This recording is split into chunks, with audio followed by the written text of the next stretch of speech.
Good morning, boys and girls.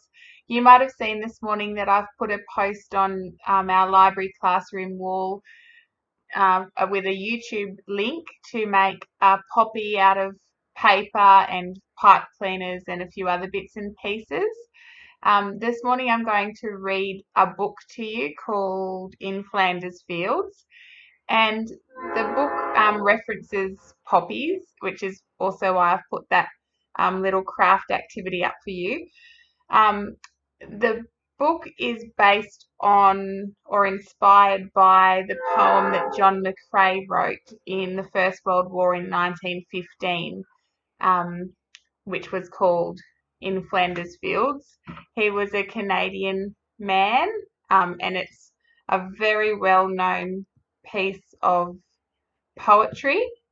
I'm just going to read a sentence here that it references to the red poppies that grew over the graves of the fallen soldiers, which resulted in the remembrance poppy becoming one of the world's most recognized memorial symbols for soldiers who have died in conflict. So that's why I'm wearing a poppy now. So we often do that on Anzac Day and Remembrance Day in Australia. And I've also got a couple of other little badges here that we have at home that we wear on those days. So I'm sure you've seen those and you might even have some at home yourself. And I do look forward to seeing your poppies that you make at home. If you have a chance to do that in the next couple of days, then please share them. So this is a book called In Flanders Fields, as I said, and it's by Norman Jorgensen and Brian Harrison Lever. I probably haven't pronounced Norman's last name properly. Might have to look that one up.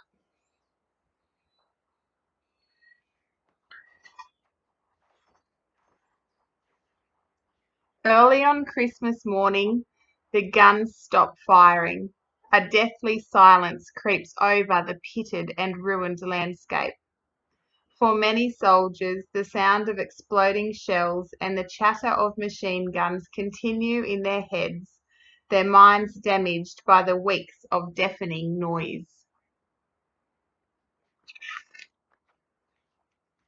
Men step down from the raised firing boards into the slush of the trench and drink strong, scalding tea. Their tin cups shake uncontrollably in the cold morning air. Mail has been delivered and is handed out. Sadly, many letters and parcels have to be returned to the mail sack.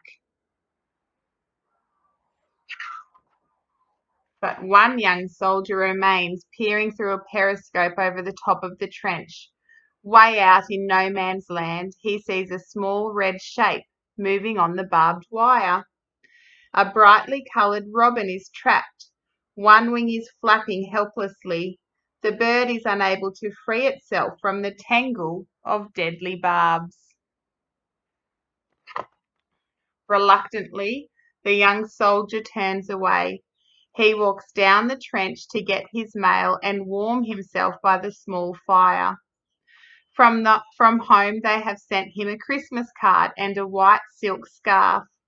A letter brings news of his family, school friends and neighbours in a world that seems years away.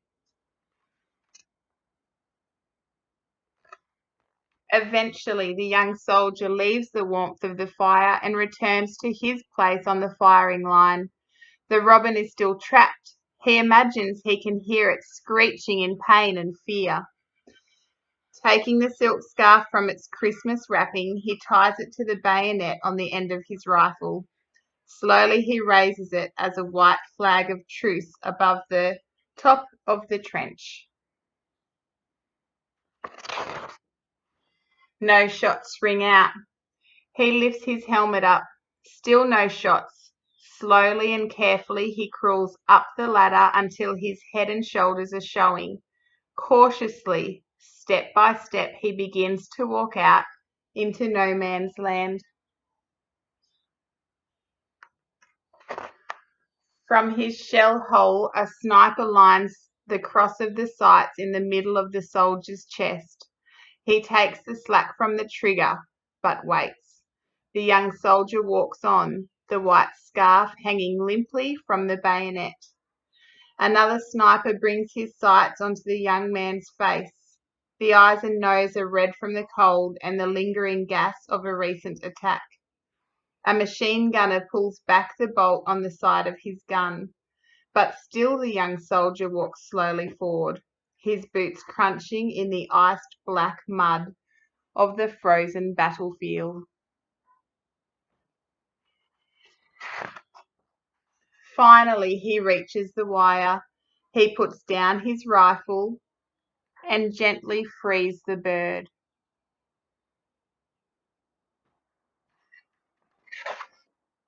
Raising the bird above his head, he lets it go. It flies towards the enemy lines but crashes to the ground after a few meters, its wings beating feebly. Poor little bird. The soldier walks forward and gently picks up the bird. He stands holding it tenderly in both hands, warming it against the chill.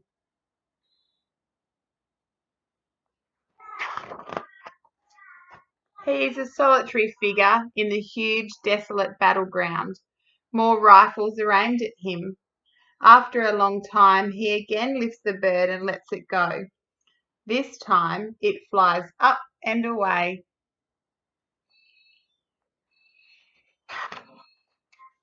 He whispers softly, "Merry Christmas, little bird." A sniper whispers to himself. I'm going to try and pronounce this. Gluckliche Weihnacht, digger, and lowers his rifle. That probably says Merry Christmas in German. I'll have to also look that up. Let me get back to you.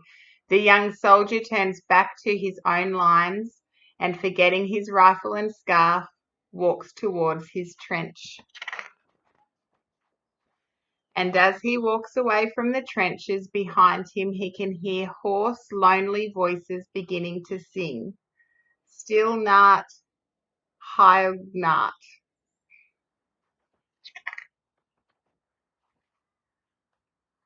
Then, as he gets closer to his own trench, he hears the carol continue. All is calm, all is bright. Round yon virgin, mother and child, holy infant so tender and mild, sleep in heavenly peace, sleep.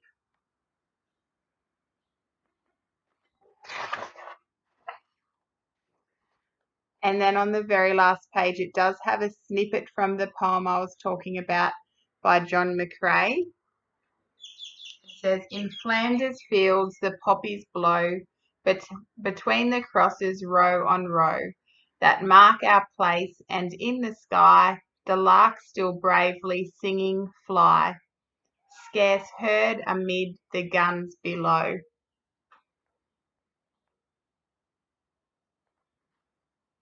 And that's just a little passage from that poem, and that's the last page. It's very well illustrated, and I think it's